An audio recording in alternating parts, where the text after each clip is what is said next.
دنیا کے بڑے ممالک کے دفاعی بجٹ میں متوقع اضافہ۔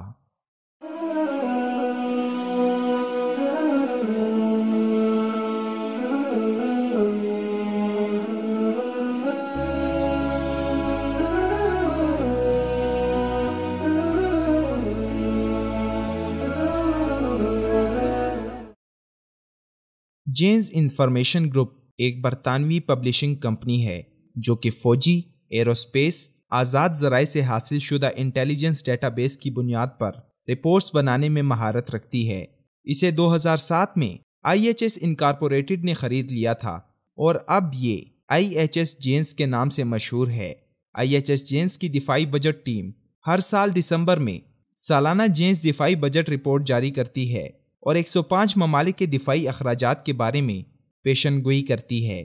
اس کی اس سال کی رپورٹ کے مطابق ابھرتی ہوئی عالمی طاقتیں یعنی چین اور بھارت اپنے دفاع کو مضبوط سے مضبوط تر بنانے کے لیے اگلے ایک عشرے تک بڑی سے بڑی خطیر رقم خرچ کرنے کے لیے پر تول رہے ہیں، جس کی وجہ سے ان کے عالمی فوجی اخراجات 1.5 ٹریلین ڈالر تک بڑھ گئے ہیں۔ ایشیا پیسفک میں اسلحے کی دوڑ شروع ہونے کے بعد اب فوجی اخراجات میں روز افزوں اضافہ ہو رہا ہے۔ ان دونوں ممالک کی توجہ کا مرکز اپنی سرحدات کی حفاظت کے علاوہ اب فوجی طاقت میں اضافہ بھی بن گیا ہے،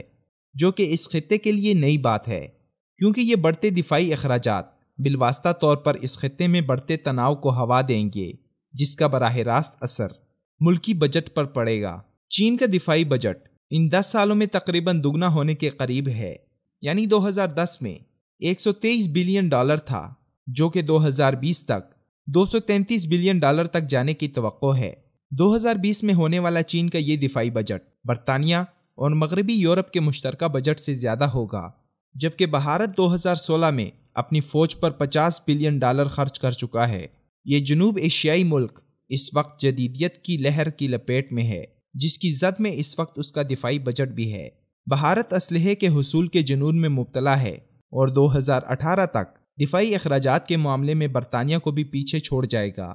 جدید اسلحے کے حصول کی دھن فی الحال بڑھتی آبادی اور بھارت میں کئی صوبوں میں جاری علیحدگی پسند تحریکوں کی وجہ سے محدود ہے، مگر بھارت کو اپنے توسیع پسندانہ عزائم کی تکمیل کے لیے اسلحے کی ضرورت ہے اور آئندہ 3 سالوں میں بھارت دفاعی اسلحہ کنندگان کے لیے ایک اہم بڑی مارکیٹ کے طور پر سامنے آئے گا۔ امریکہ اس سال بھی فوجی سامان و خدمات کے حوالے سے کم و بیش دنیا کے سب سے بڑے خریدار کے طور پر نمایاں رہا۔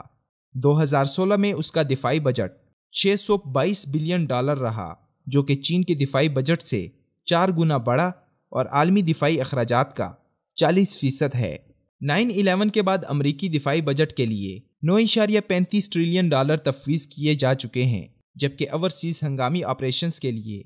1.62 ٹریلین ڈالر الگ ہیں، جو کہ US department of defence budget کی مجموعی رقم کا 17.3% ہے۔ امریکہ کا دفاعی بجٹ افغان جنگ میں ناکامی کے بعد وقت گزرنے کے ساتھ اب بتدریج کم ہوتے جانا چاہیے، مگر ٹرمپ کی انتخابات میں فتح کے بعد ان خدشات میں اضافہ ہو گیا ہے کہ اب دفاعی بجٹ میں مزید تیزی آئے گی۔ مغربی یورپ کا دفاعی بجٹ بھی 2009 کے بعد پہلی بار تیزی سے بڑھنا شروع ہوا اور یہ رجحان آج تک جاری ہے، اور ایک اندازے کے مطابق اگلے 5 سالوں میں دفاعی بجٹ میں 10 بلین ڈالر کا اضافہ متوقع ہے۔